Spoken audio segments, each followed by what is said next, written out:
അപ്പോൾ പുതിയൊരു വീഡിയോയിലേക്ക് എല്ലാവർക്കും സ്വാഗതം. അപ്പോൾ നമ്മൾ ഇന്ന് തയ്യാറാക്കുന്നുണ്ടല്ലോ, കോവയ്ക്ക കിട്ടിയിട്ടുണ്ട്. കോവയ്ക്ക ഫ്രൈ ആണ്. ഇത് ഏറ്റവും കൂടുതൽ ഗുണങ്ങളുള്ളൊരു സാധനമാണ്. ഏറ്റവും കൂടുതൽ ഇൻസുലിൻ ഉൽപ്പാദിപ്പിക്കുന്ന ഈ കോവയ്ക്ക പച്ചയ്ക്കൊക്കെ കഴിക്കാനായിട്ട് നല്ല ബെസ്റ്റ് സാധനമാണ് കേട്ടോ. അപ്പോൾ ഇതെങ്ങനെയാണ് ഫ്രൈ ചെയ്തതെന്ന് ഒന്ന് കാണിച്ചു തരാം. അപ്പോൾ നേരെ വീഡിയോയിലേക്ക് പോകാം നമുക്ക്. കണ്ടോ, അടിപൊളി കോവയ്ക്ക.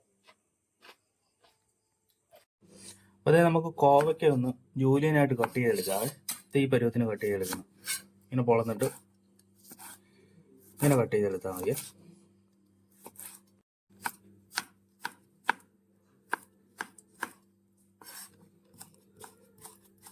അപ്പോൾ അതേ കോവയ്ക്ക നമ്മൾ ഈ പരുവത്തിന് അരിഞ്ഞെടുത്തിട്ടുണ്ട്. നമുക്ക് ഇതൊരു ബോളിലേക്ക് മാറ്റാം കേട്ടോ.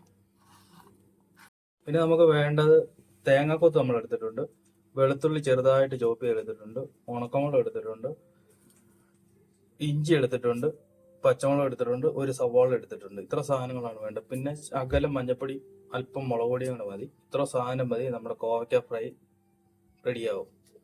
നമ്മുടെ ഫ്രൈ പാൻ ചൂടായിട്ടുണ്ട്. ഒരു അല്പം എണ്ണ ഒഴിച്ചു കൊടുക്കുവാണേ. എണ്ണ ചൂടായിട്ടുണ്ട്. ഒരല്പം കടുക് ഇട്ട് കൊടുക്കുക. അടുത്ത ഉണക്കമുളക് ഇട്ട് കൊടുക്കുവാണേ.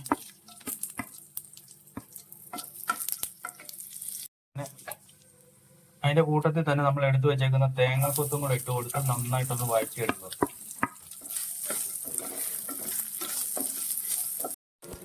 അതിന്റെ കൂട്ടത്തിൽ തന്നെ എടുത്തു വെച്ചേക്കുന്ന സാധനങ്ങളെല്ലാം നമ്മൾ ഇട്ട് കൊടുക്കുകയാണ്. ആദ്യം വെളുത്തുള്ളി ഇട്ട് കൊടുക്കാം, പച്ചമുളക് ഇട്ടു, അല്പം ഇഞ്ചി എടുത്തിട്ട് അതും ഇട്ട് കൊടുത്ത് സവോളയും കൂടെ ഇടുകയാണ്. ഇതിന്റെ കൂട്ടത്തിൽ തന്നെ കറിവേപ്പിലയും കൂടെ നമ്മൾ ഇട്ട് കൊടുക്കുകയാണ്. നന്നായിട്ടൊന്ന് വഴറ്റും.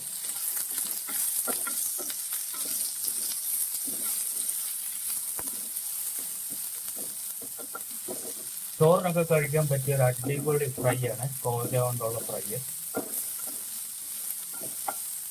നമ്മൾ എടുത്ത് വെച്ചേക്കുന്ന കോവയ്ക്ക കൂടെ നമ്മൾ എടുത്തിട്ട് ഇതിന്റെ കൂടെ ഇട്ട് കൊടുക്കുക. ഒരല്പം ഉപ്പും കൂടി ഇട്ട് കൊടുക്കുകയാണ്. ഒരല്പം മഞ്ഞപ്പൊടി, ആവശ്യത്തിനുള്ള പച്ചമുളക് ഇട്ടിട്ടുണ്ട്. അത് കാരണം നമുക്ക് ഒരല്പം മുളക് പൊടി മാത്രം ഇട്ടാൽ മതി. എരിവിന് പച്ചമുളക് ഇട്ടിട്ടുണ്ട്. നമുക്കൊന്ന് മിക്സ് ചെയ്ത് കൊടുക്കുക. ഒരു 5 മിനിറ്റ് സ്ലോ ഫയറിലൊന്ന് നമുക്കൊന്ന് മൂടി വെച്ച് വേവിക്കാവേ. ഇത്ര മസാലയും ഇത്രയും കാര്യങ്ങളൊക്കെ ഉള്ളൂ. സിമ്പിളായിട്ട് ചെയ്യാവുന്ന റെസിപ്പിയാണ്.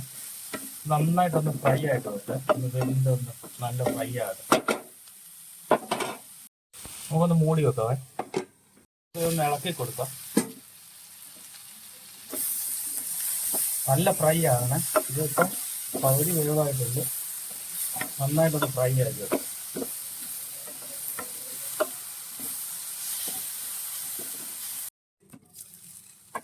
അപ്പോൾ വേണ്ട നമ്മുടെ കോവയ്ക്ക ഫ്രൈ ഇവിടെ തയ്യാറായിട്ടുണ്ട് കേട്ടോ. അതുകൊണ്ട് എത്ര കൂടുതൽ സിമ്പിൾ റെസിപ്പിയാണ്. ചോറിനൊക്കെ പറ്റിയൊരു അടിപൊളി ഐറ്റം. അടുത്തൊരു വീഡിയോ ആയിട്ട് വീണ്ടും കാണാം. Bye bye.